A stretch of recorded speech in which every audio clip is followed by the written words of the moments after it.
കേരളത്തിലെ സാധാരണ ജനങ്ങളെ സംബന്ധിച്ച് അല്ലെങ്കിൽ നിഷ്പക്ഷരായ വോട്ടർമാരെ സംബന്ധിച്ചിടത്തോളം കേരളത്തിന്റെ രാഷ്ട്രീയ സ്ഥിതിയും അല്ലെങ്കിൽ മുന്നണികളും പാർട്ടികളും എല്ലാം എല്ലാ പാർട്ടിയിലും മുന്നണിയിലുമുള്ളവരിലുള്ള വിശ്വാസം നഷ്ടപ്പെട്ടുകൊണ്ടിരിക്കുകയാണെന്ന് പറയേണ്ടി വരും.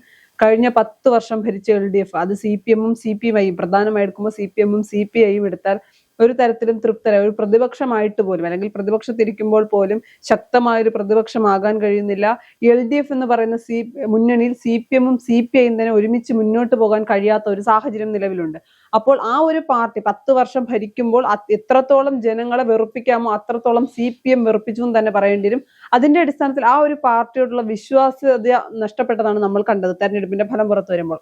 അത് കഴിഞ്ഞ് പിന്നീട് നമ്മൾ എടുക്കുന്നത് ഇപ്പോൾ ഭരണപക്ഷത്തുള്ള UDF ആണ്. മുസ്ലിം ലീഗും കോൺഗ്രസും. അതിൻ്റെ അകത്ത് എടുത്തു പറയേണ്ടത് കോൺഗ്രസിനെ പറ്റിയാണ്. കോൺഗ്രസ് വലിയ പ്രതീക്ഷയോടുകൂടി തന്നെയാണ് കോൺഗ്രസ് എന്ന പാർട്ടിയെ അധികാരത്തിലേക്ക് എത്തിക്കുന്നത്. ഒരു ഭരണമാറ്റം വേണം, പണ്ട് ആവർത്തിച്ച കാര്യങ്ങൾ അല്ലെങ്കിൽ പണ്ട് ചെയ്ത LDF സർക്കാർ ചെയ്ത തെറ്റുകൾ ആവർത്തിക്കരുത് എന്ന് പറഞ്ഞ് പുതിയ സർക്കാരിനെ അധികാരത്തിൽ ഏറ്റുമ്പോൾ അല്ലെങ്കിൽ പുതിയ സർക്കാർ അധികാരത്തിൽ വരുമ്പോൾ പ്രതിപക്ഷത്തിന് പോലും വ്യക്തമായ ഒരു റോൾ ഇല്ലാത്ത രീതിയിലേക്ക് സംസ്ഥാനത്തിന്റെ ഭരണം മാറിയിട്ടുണ്ട്. പറയേണ്ടത് മുഴുവൻ UDF-കാർ തന്നെ അല്ലെങ്കിൽ UDF-ലെ നേതാക്കൾ തന്നെ അങ്ങോട്ടും ഇങ്ങോട്ടും പറയുന്നു. പല തരത്തിലുള്ള അല്ലെങ്കിൽ പണ്ട് AA ഗ്രൂപ്പുകൾക്ക് ഇപ്പുറത്തേക്ക് വലിയ രീതിയിലുള്ള ഒരു ചേരുതിരിവിലേക്ക് പോകുന്നു. അപ്പോൾ UDF-ഉം LDF-ഉം എന്ന് ചിന്തിച്ചെടുത്ത അല്ലെങ്കിൽ മാറി മാറി ആണ് ഭരണം കൊടുത്തുകൊണ്ടിരുന്നത്. ഒരു തവണ അല്ലെങ്കിൽ കഴിഞ്ഞ ടൈം മാത്രമാണ് 10 വർഷം LDF-ന് തന്നെ അധികാരം കൊടുക്കുന്നത്. അപ്പോൾ മാറി മാറി നിന്നെടുത്ത് നിന്ന് ഒരു മാറ്റമെന്ന് ചിന്തിക്കാനുള്ള ഒരു ഓപ്ഷൻ BJP ആണ്. BJP-ക്ക് അധികാരം നൽകുകയാണ് എങ്കിൽ, മാറാത്തത് മാറുമെന്ന് ടാഗ് ലൈൻ കൊടുത്തോടുകൂടി BJP-ക്ക് അധികാരം നൽകുകയാണ് എങ്കിൽ എന്താകുമെന്ന് ജനങ്ങൾക്ക് ഒരു പ്രതീക്ഷ ഉണ്ടായിരുന്നു. എന്താകുമെന്ന ആശങ്കയ്ക്കൊപ്പം പ്രതീക്ഷയുള്ള അല്ലെങ്കിൽ പ്രതീക്ഷ അർപ്പിച്ച ഒരു വിഭാഗം നിഷ്പക്ഷരായ വോട്ടർമാരുണ്ടായിരുന്നു. എന്നാൽ മാറാത്തത് മാറില്ല, LDF-ഉം UDF-നേക്കാൾ മോശപ്പെട്ട രീതിയിലായിരിക്കും BJP എന്ന് വെളിപ്പെടുത്തുന്ന കാര്യങ്ങളാണ് ഇപ്പൊ ഏറ്റവും അല്ലെങ്കിൽ പുറത്തു വന്നുകൊണ്ടിരിക്കുന്ന വാർത്തകളെല്ലാം സൂചിപ്പിക്കുന്നത്. ഒരു തരത്തിലും കേരളത്തിലെ നിഷ്പക്ഷരായ വോട്ടർമാർക്ക് ആരെ തെരഞ്ഞെടുക്കണമെന്നറിയാൻ വയ്യാത്തൊരു കാര്യം.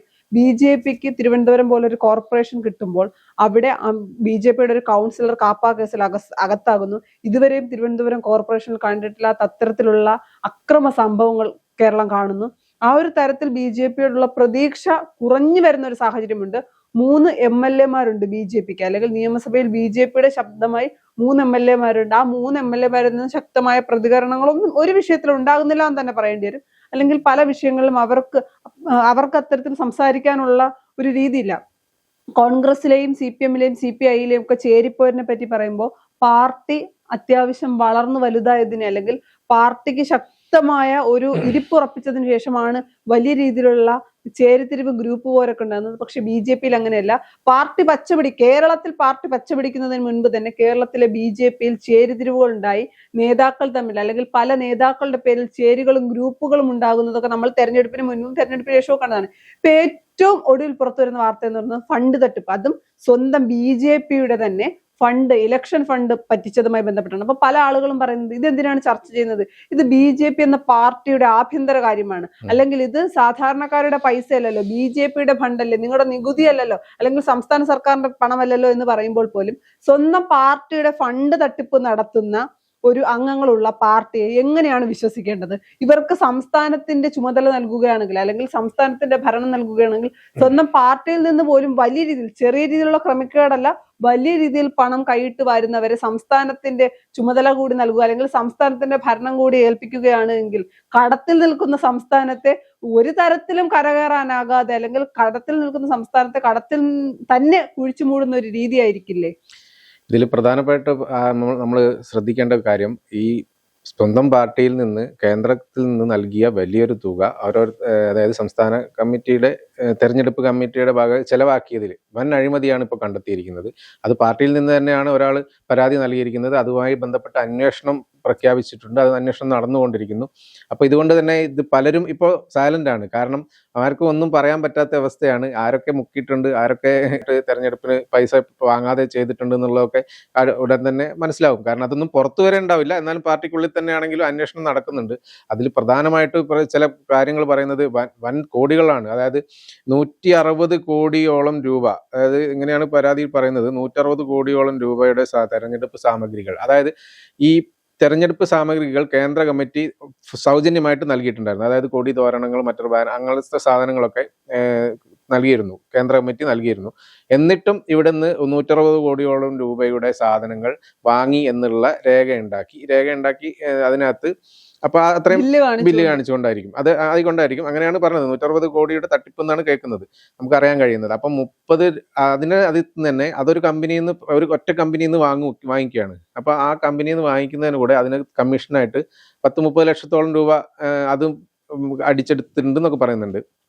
അങ്ങനെ ഉള്ള സംഭവങ്ങളൊക്കെയാണ് പ്രധാനമായിട്ട് കേൾക്കുന്നത്. പിന്നെ പ്രധാനപ്പെട്ട ഒരു കാര്യം, പിന്നെ ഇതിലൊക്കെ തന്നെ കാര്യം എന്താ വെച്ചാൽ സംസ്ഥാന നേതാക്കൾ ഉൾപ്പെടെ അറിഞ്ഞുകൊണ്ടാണ് ഇതൊക്കെ നടക്കുന്നത് എന്നുള്ളതാണ് പ്രധാനപ്പെട്ട കാര്യം. അങ്ങനെയുള്ളത് കൊണ്ട് തന്നെ എല്ലാവരെയും വിളിപ്പിച്ചിട്ട് ഇപ്പൊ തന്നെ ചോദ്യം ചെയ്തു, അല്ലെങ്കിൽ അവരുടെ മൊഴി എടുക്കുന്നുണ്ട് പലരുടെയും. അപ്പൊ അത് നടന്നുകൊണ്ടിരിക്കുന്നുണ്ട്. അപ്പൊ അതിനനുസരിച്ച് പുതിയ സംഭവങ്ങളൊക്കെ പുറത്തു വരാൻ സാധ്യതയുണ്ട്. പിന്നെ അടുത്തൊരു തട്ടിപ്പ് എന്ന് പറയുന്നത്, അതിന് പരാതിയിൽ പറഞ്ഞിരിക്കുന്നത് പ്രിന്റിങ്ങിന് വേണ്ടിയിട്ട്, അതായത് പോസ്റ്ററും അങ്ങനത്തെ സാധനങ്ങളൊക്കെ ആയിരിക്കും, പ്രിന്റിങ്ങിന് വേണ്ടിയിട്ട് 5 ലക്ഷം രൂപയുടെ എങ്ങാണ്ട് കമ്മീഷൻ മേടിച്ചിട്ടുണ്ടെന്ന് പറയുന്നു. അതുകൂടാതെ റൂമുകൾ ബുക്ക് ചെയ്തതിലും അഴിമതി നടന്നതായിട്ട് അറിയുന്നുണ്ട്. കാരണം ആവശ്യത്തിൽ കൂടുതൽ റൂമുകളിൽ ഉപയോഗിച്ചതിന്റെ രേഖകൾ ഉണ്ടാക്കി എന്നൊക്കെ കാണിച്ച് അതിൽ നിന്നും ഫണ്ട് തട്ടിപ്പ് നടത്തിയതായിട്ട് അറിയുന്നുണ്ട്. പിന്നെ അതുപോലെ വാഹനങ്ങൾ, അതായത് യാത്രാ സൗകര്യത്തിന് വേണ്ടിയിട്ട് വാഹനങ്ങൾ ഏർപ്പാട് ചെയ്യുന്നതിന് അതിന്റെ പേരിലും വൻതുക തട്ടിപ്പ് നടത്തി എന്നൊക്കെയുള്ള പരാതികൾ വരുന്നുണ്ട്.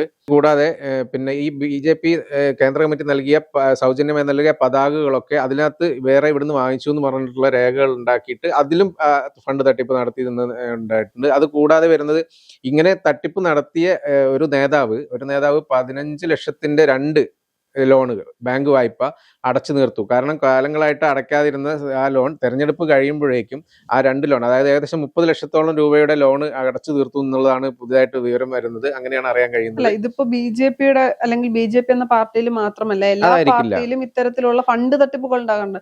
പക്ഷെ ഇത്രയും വലിയ തുകകളിലേക്ക് പോകാറുണ്ടോ എന്നാണ്. കാരണം അത്രയും വലിയ ഫണ്ടാണ് BJP. അത്രയും വലിയ ഫണ്ടാണെന്ന് മാത്രമല്ല, ചെറിയ രീതിയിലുള്ള തട്ടിപ്പുകളാണ് നടത്തുന്നതെങ്കിൽ അതൊന്നും പിടിക്കാൻ പോകുന്നില്ല. ചെറിയ രീതിയിൽ ഈ പറയുന്ന പോലെ റൂം എടുക്കുമ്പോൾ തന്നെ, ഉദാഹരണത്തിന് റൂം എടുക്കുമ്പോൾ തന്നെ 5 ദിവസമായിരിക്കും റൂം എടുത്തത്, അവരുമായി സംസാരിച്ചുകൊണ്ട് മറ്റൊരു ബില്ല് 10 ദിവസത്തെ ബില്ല് വാങ്ങുന്ന രീതികളുണ്ട്. അതുപോലെ തന്നെ നമ്മൾ ഏതെങ്കിലുമൊക്കെ ഒരു സാധനം തെരഞ്ഞെടുപ്പുമായി ബന്ധപ്പെട്ട് വാങ്ങാൻ പോകുമ്പോൾ, അല്ലെങ്കിൽ അതിപ്പോൾ ആഹാരമായിക്കോട്ടെ എന്തെങ്കിലുമൊക്കെ വാങ്ങാൻ പോകുമ്പോൾ അവർ നമുക്ക് തരുന്ന വില ആയിരിക്കില്ല യഥാർത്ഥത്തിൽ പറയുന്ന വില. ഇപ്പോൾ ഉദാഹരണത്തിന് 100 രൂപയുടെ സാധനം നമ്മൾ ഒരുപാട് പർച്ചേസ് ചെയ്യുമ്പോൾ അവർ നമുക്ക് 80 രൂപയ്ക്കായിരിക്കും തരുന്നത്. പക്ഷെ ചിലപ്പോൾ അവരുടെ കയ്യിൽ നിന്ന് നമ്മൾ വാങ്ങുന്ന ബില്ല് 100-120 രൂപയുടേതായിരിക്കും. ഇത്തരം തട്ടിപ്പുകളൊക്കെ എല്ലാ പാർട്ടിയിലും എല്ലാ അണികൾ ഉൾപ്പെടെ ചെയ്യാറുണ്ട്, അല്ലെങ്കിൽ സാധാരണക്കാരായ പ്രവർത്തകർ ഉൾപ്പെടെ ചെയ്യാറുണ്ട്.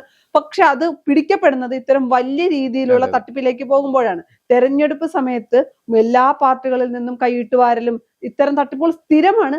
പക്ഷെ BJPയിൽ അത് വലിയ രീതിയിൽ പുറത്തു വന്നു. അത് മാത്രമല്ല, പ്രധാനമായിട്ട് ശ്രദ്ധിക്കേണ്ട ഒരു കാര്യം, ഇത്തരം ഒരു തട്ടിപ്പ് പുറത്തു വരുമ്പോൾ അത് BJPക്ക് അകത്ത് ആദ്യം ചർച്ചകൾ വരുന്നുണ്ട്, സംസാരിക്കുന്നുണ്ട്. മാധ്യമങ്ങൾക്ക് മുന്നിലേക്ക് വാർത്ത എത്താതെ പരമാവധി ഒതുക്കി തീർക്കുകയാണ്. അങ്ങനെ തട്ടിപ്പൊന്നും ഉണ്ടായിട്ടില്ല, അത് തെറ്റായിട്ടുള്ള കാര്യമാണ്, അല്ലെങ്കിൽ തെറ്റായ വാർത്തയാണ് എന്ന് പറഞ്ഞ് ഈ വിഷയത്തെ ഒരു സൈഡിൽ തണുപ്പിക്കുമ്പോൾ, മറുവശത്ത് BJPയുടെ അകത്തു നിന്നാണ് വീണ്ടും പരാതികളും ആരോപണങ്ങളും വരുന്നത്. അതാണ് ഞാൻ ആദ്യം സൂചിപ്പിച്ചത്. BJPക്ക് അകത്ത് ശക്തമായ ഒരു ഗ്രൂപ്പ് ചേരി തിരിഞ്ഞിട്ടുണ്ട്, അല്ലെങ്കിൽ 1-2-3 ഗ്രൂപ്പുകളായി BJP മാറിയതിന്റെ അടിസ്ഥാനത്തിലാണ് ഇത്തരം കാര്യങ്ങൾ ഉണ്ടാകാറുള്ളത്. അതിപ്പോ ഏത് പാർട്ടിയിലാണെങ്കിലും സ്വന്തം പാർട്ടിക്ക് അകത്തൊരു പാർട്ടിയുടെ ആഭ്യന്തര കാര്യമാണെന്ന് പറയുമ്പോൾ പോലും ഇത്തരം ഫണ്ട് തട്ടിപ്പുമായി ബന്ധപ്പെട്ട കാര്യങ്ങളൊക്കെ പുറത്തു വരുമ്പോൾ അവിടെ തെറ്റ് ചെയ്ത ആളുകൾ ഒരു വശത്തും, അല്ലെങ്കിൽ ആ പണം കൈയിട്ട് വാരിയവർ ഒരു ഭാഗത്തും, മറുവശത്തുള്ളത് സത്യസന്ധരായിട്ടുള്ള ആളുകളായിരിക്കും. അവർ പ്രതികരിക്കും എന്നുള്ള കാര്യത്തിൽ യാതൊരു സംശയവുമില്ല. പിന്നെ ചിലർ ചിന്തിക്കും, ഞങ്ങൾക്കൊന്നും കിട്ടിയില്ലല്ലോ, പിന്നെ ഇവർക്ക് മാത്രം കിട്ടിയതിന്റെ ഒരു ചുരുക്കം കാണും. അപ്പൊ ആ രീതിയിൽ കാര്യങ്ങൾ ഇങ്ങനെ ചർച്ച ചെയ്യുമ്പോൾ BJP ആദ്യം ഈ വിഷയത്തെ വളരെ മയപ്പെട്ട രീതിയിൽ, അല്ലെങ്കിൽ സെറ്റിലാക്കാം, പൊതുസമൂഹത്തിന് മുന്നിലേക്കും മാധ്യമങ്ങൾക്ക് മുന്നിലേക്കും എത്തരുത് എന്നൊരു അജണ്ട അവർക്കുണ്ടായിരുന്നു. പക്ഷെ അത് പാളുകയുണ്ടായി. നമുക്കറിയാം, രാജീവ് ചന്ദ്രശേഖറുമായി ബന്ധപ്പെട്ട, അല്ലെങ്കിൽ അദ്ദേഹത്തെ ഇഷ്ടമല്ലാത്ത ഒരു വിഭാഗം BJPയിൽ തന്നെയുണ്ട്. BJPയിലെ നേതാക്കളുടെ പേരൊന്നും എടുത്തു പറയുന്നില്ല. അതിന്റെ അകത്ത് തന്നെ ഇദ്ദേഹത്തിന് ഒന്നും ചെയ്യാൻ കഴിയില്ല. പല നേതാക്കളും പറയുന്നത് കേട്ടു, 3 സീറ്റ് കിട്ടി, ഞാനായിരുന്നു അവിടെ ഉണ്ടായിരുന്നതെങ്കിൽ, ആ നേതാവിന്റെ പേര് പറഞ്ഞില്ല, ഞാനായിരുന്നു ഉണ്ടായിരുന്നതെങ്കിൽ നിലവിലെ രാഷ്ട്രീയ സാഹചര്യത്തിൽ 15ഓളം സീറ്റുകൾ കിട്ടിയേനെ. രാജീവ് ചന്ദ്രശേഖരന് ശബരിമല വിഷയം കത്തിക്കാനായില്ല, പക്ഷെ പണ്ട് ഞങ്ങൾ ശബരിമലയിൽ സ്ത്രീകളെ കയറ്റിയപ്പോൾ അത് കത്തിച്ചിരുന്നു. അത്തരത്തിൽ വലിയ രീതിയിലുള്ള പരാമർശങ്ങളും പ്രശ്നങ്ങളും പാർട്ടിക്ക് അകത്ത് തന്നെ ഉണ്ട്.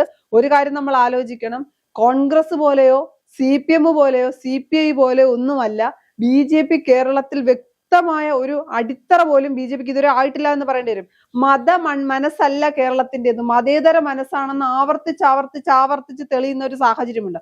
ആ ഒരു സാഹചര്യത്തിൽ ബി ജെ പിക്ക് അകത്തെ പടലപ്പിണക്കങ്ങളുമായി മുന്നോട്ട് പോവുകയാണെങ്കിൽ കേരളത്തിൽ ബി ജെ പിക്ക് ഒരു കാലത്തും ഗതി പിടിക്കാനാകില്ല. ഇനി മറുവശത്ത് ഈ കേസുമായി മുന്നോട്ട് തന്നെയായിരിക്കും പോകാൻ പോകുന്നത്. ഈ കേസ് സ്വാഭാവികമായും പോലീസ് കേസാകും, അന്വേഷണങ്ങൾ ഉണ്ടാകും, പലരും മൊഴി കൊടുക്കും. ഞാൻ നേരത്തെ സൂചിപ്പിച്ചതുപോലെ സത്യസന്ധമായി നിന്നവർ ഉറപ്പായും മൊഴി കൊടുക്കും, മറ്റുള്ളവർ കുടുങ്ങുകയും ചെയ്യും. അങ്ങനെ കുടുങ്ങുകയാണ് എങ്കിൽ അത് ബി ജെ പിക്ക് വലിയ തിരിച്ചടിയാണ്. ഇനി പ്രതീക്ഷിക്കാത്ത ഏതെങ്കിലും ഒക്കെ ഉയർന്ന നേതാക്കൾ കൂടി ഇതിൽ പെടുകയാണെങ്കിൽ പിന്നെ വിഷയം നമ്മുടെ അല്ലെങ്കിൽ ബി ജെ പിയുടെ കയ്യിൽ പോലും ഈ വിഷയം നിൽക്കാതെ വരുന്ന ഒരു സാഹചര്യം ഉണ്ടാകും. അല്ല, നമ്മളൊരു കാര്യം ശ്രദ്ധിക്കേണ്ടത്, ഏത് തെരഞ്ഞെടുപ്പ് വരുമ്പോഴും BJP ഇങ്ങനത്തെ ഈ പണവുമായി ബന്ധപ്പെട്ട് തെരഞ്ഞെടുപ്പ് ഫണ്ടുമായി അട്ടിമറിച്ചു അങ്ങനത്തെ കാര്യങ്ങളുമായിട്ട് ബന്ധപ്പെട്ട് എപ്പോഴും വിവാദമാകാറുണ്ട് പല സംഭവം. നേരത്തെയും 1-2 വിവാദ കേസുകൾ ഇപ്പോഴും നിലനിൽക്കുന്നുണ്ട്. അപ്പൊ അതിന്റെ കൂടെയാണ് അന്ന് അത് ഉണ്ടായിട്ട് പോലും ഇത് വീണ്ടും പുതിയതുണ്ടായത്. എന്തായാലും ഈ സംഭവത്തിൽ RSS നേരിട്ട് അന്വേഷണം തുടങ്ങി എന്നൊക്കെ കേൾക്കുന്നു. എന്തായാലും കൂടുതൽ ഫണ്ട് തട്ടിപ്പിച്ചവരെ കുറിച്ചൊക്കെയുള്ള കാര്യങ്ങളൊക്കെ ഒരുവിധം അറിഞ്ഞു കഴിഞ്ഞു എന്നൊക്കെയാണ് കേൾക്കുന്നത്. അപ്പൊ അതുകൊണ്ട് ഇനി എന്തായാലും ഇതുമായിട്ട് ബന്ധപ്പെട്ട് പുതിയ വിവരങ്ങൾ പുറത്ത് വരുന്ന ഇപ്പൊ ഈ ഫണ്ട് തട്ടിപ്പുമായി ബന്ധപ്പെട്ട് തന്നെ ഒരു വിഭാഗം തെറ്റ് ചെയ്തു എന്ന് പറയുന്ന ഈ വാർത്തകളൊക്കെ സത്യമാണ്, ആരോപണങ്ങൾ സത്യമാണെങ്കിൽ അവരൊരിക്കലും ഈ പേരുകൾ പുറത്തേക്ക് റിവീൽ ചെയ്യാൻ ആഗ്രഹിക്കില്ല. പക്ഷെ മറുവശത്ത് മറുവിഭാഗം അവരെ തരം താഴ്ത്താൻ വേണ്ടി അല്ലെങ്കിൽ അവരെ നാണം കെടുത്താൻ വേണ്ടി പേരുകൾ പുറത്തുവിടും. അതുകൊണ്ട് ബി ജെ പിക്ക് ഇനി അത്ര എളുപ്പമല്ല, ഫണ്ട് തട്ടിപ്പൊക്കെ നടന്നിട്ടുണ്ടെങ്കിൽ അത്ര എളുപ്പമല്ല. പോലീസ് കേസിലേക്ക് കൂടി ഇത് പോവുകയാണ് എങ്കിൽ ബി ജെ പി വിചാരിച്ചതിനേക്കാൾ വലിയ തിരിച്ചടിയായിരിക്കും കിട്ടുക. തെരഞ്ഞെടുപ്പിൽ ഒരു കോർപ്പറേഷൻ കിട്ടുമ്പോൾ തിരുവനന്തപുരം കോർപ്പറേഷനിലെ ഗതി എന്താണെന്ന് നമ്മൾ കണ്ടതാണ്.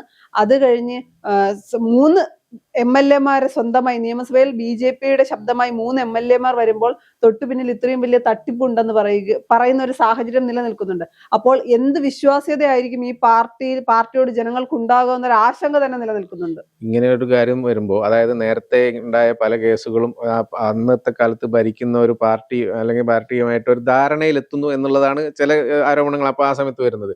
കാരണം BJP ഒക്കെ എന്തെങ്കിലും കേസുകളിലൊക്കെ അങ്ങനത്തെ പെടുകയാണെങ്കിൽ ഇപ്പുറത്ത് ആരാണോ ഭരിക്കുന്നത് അവരായിട്ട് ഒരു ടേംസിലെത്തുക, എന്നിട്ട് അത് തന്നെ അന്വേഷിക്കാതിരിക്കുകയോ അല്ലെങ്കിൽ അങ്ങനെ ഒന്ന് മറച്ചു വെക്കുകയോ മരവിപ്പിക്കുക, ആ രീതിയിലുള്ള സംഭവങ്ങളൊക്കെ നടന്നു വരുന്നൊന്നും കേൾക്കുന്നുണ്ടല്ലോ.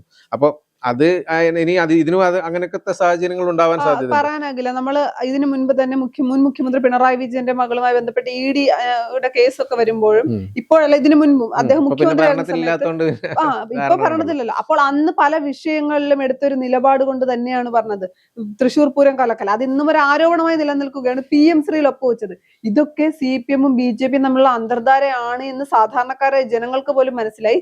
ഇനി അതുപോലൊരു അന്തർധാരയ്ക്ക് കോൺഗ്രസ് കൂടി വഴി വെക്കുക എങ്കിൽ കോൺഗ്രസിന്റെ അവസ്ഥയും CPM-നുണ്ടായതിനേക്കാൾ വലിയ പരാജയം തന്നെയായിരിക്കും.